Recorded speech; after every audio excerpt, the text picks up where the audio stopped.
ভুয়ো birth certificate তদন্তে চাঞ্চল্যকর তথ্য। ধৃত গৌতম সর্দার আগে গোসাবার পাঠানখালী পঞ্চায়েতের ফিল্ড কর্মী ছিলেন। পরে পঞ্চায়েতে প্রস্তাব এনে গৌতমকে সার্টিফিকেট বিলি বিভাগে কাজ দেওয়া হয়। কেন গৌতমের জন্য রেজলিউশন আনা হলো? তাহলে কি ফেক সার্টিফিকেট তৈরিতে কোনো প্রভাবশালী যোগ রয়েছে? উত্তর খুঁজছেন তদন্তকারীরা।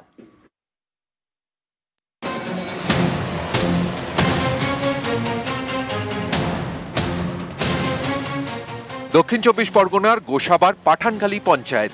এই পঞ্চায়েত থেকে ইস্যু করা হয় ভুয়ো বার্থ সার্টিফিকেট, যা দেখিয়ে তৈরি করা হয়েছে পাসপোর্ট। এই ঘটনায় আগেই পঞ্চায়েতের অস্থায়ী কর্মী গৌতম সর্দারকে গ্রেফতার করেছে পুলিশ। তাকে জেরায় মিলেছে চাঞ্চল্যকর তথ্য। তদন্তকারীরা জানতে পেরেছেন 2014 সালে পাঠানখালী পঞ্চায়েতে কাজে যোগ দেন গৌতম সর্দার। তিনি অস্থায়ী কর্মী। প্রথমে আবাস যোজনা প্রকল্পে ফিল্ড ভেরিফিকেশনের কাজ করতেন।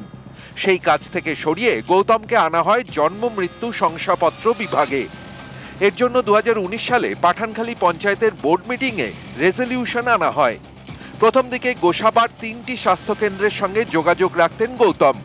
পঞ্চায়েতে বার্থ সার্টিফিকেটের আবেদন জমা পড়লে হাসপাতালে গিয়ে খতিয়ে দেখতেন।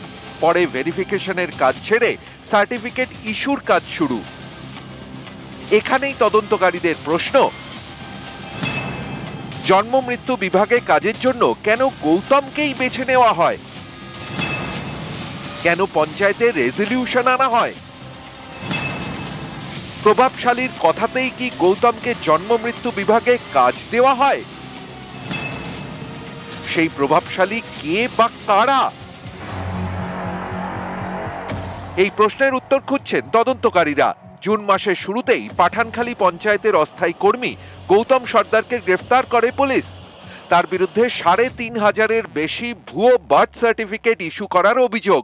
৩৫০০ টাকা মাস মাইনের কর্মীর অ্যাকাউন্টে মেলে ৩.৫ কোটি টাকা।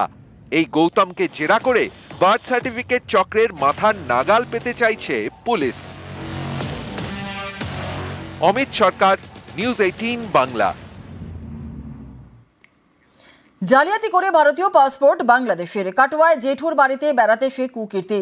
জেঠু জেঠিমাকে বাবা মা পরিচয়ে আধার ভোটার। জাল নথি দিয়ে ভারতীয় পাসপোর্ট অভিযুক্তের। জাল পাসপোর্টে কুয়েতে বাংলাদেশি যুবক। পাসপোর্ট নবীকরণে অভিযুক্তের জালিয়াতি ফাঁস। সায়ন বাগচিকে চেনেন? চিনি, সে আমার ভাইপো, কিন্তু আমার ছেলে না। কিন্তু আপনার বাবা দেখেই তো সে পাসপোর্ট করেছে 2016 সালে। ওইটা আমি জানি না কিছু। এই যে ও যে পাসপোর্ট করছে তাও জানি না। আমি জানছি আমি তার পরের দিন ওইখানে চলে গেছি অফিস একা। এই সরেন্ডার ছেলে নাম, হ্যাঁ চিনি, এটা আমার ভাইপো, আমার ছোট ভাইয়ের ছেলে। এরা তো বাংলাদেশে। আধার কার্ড নাকি ঘরে তেনেছে, ঘরে শুই তো আমার ঘরে। আপনি জানলেন কবে? এই যে ডিএ সবাই ছিল এই সময় জানছি। আর এই নিয়ে শুরু হয়ে গেছে রাজনৈতিক চর্চা।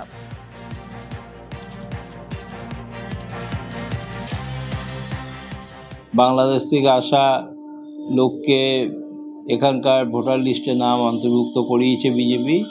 ভুয়ো সব কাগজপত্র দেখিয়ে পাসপোর্ট তৈরি করে কুয়েতে চলে গেছে। কিন্তু ভোটার কার্ডটা যথারীতি বিজেপিদের কাছে আছে, কারণ ভোটের সময় এই ভুয়ো ভোটগুলো তারা দেয়। স্থানীয় প্রশাসন সবারই দৃষ্টি আকর্ষণ করতে, যে যাতে কোনো অবস্থাতেই সঠিক মানুষ ছাড়া কেউ যেন কোনো ডকুমেন্ট না পায়। আমরা পঞ্চায়েতের কাছে খবর নিয়ে দেখব, যদি সত্য হয় কেন দিয়েছে, কিসের ভিত্তিতে দিয়েছে তা জানবো, এবং সেরকম হলে সেই সার্টিফিকেট ক্যান্সেল করতে বলবো।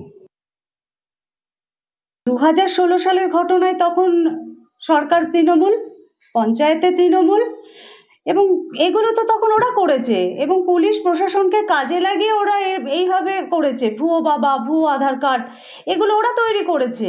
ভোট ব্যাংক ওদের দরকার, তার জন্য আজকে নিজেদের ঝামেলা ঘাট থেকে ছাড়ার জন্য ওরা বিজেপিকে দোষ দিয়েছে। এটা সম্ভব কখনো? পুলিশ প্রশাসনের দায় না থাকলে, শাসক যদি এটার ভেতরে না যুক্ত থাকে, এটা সম্ভব? পাসপোর্ট বার করা সম্ভব কখনো? এটা সম্পূর্ণ শাসক দলের মদতে, ওদের চক্রান্তে এটা সম্ভব হয়েছে।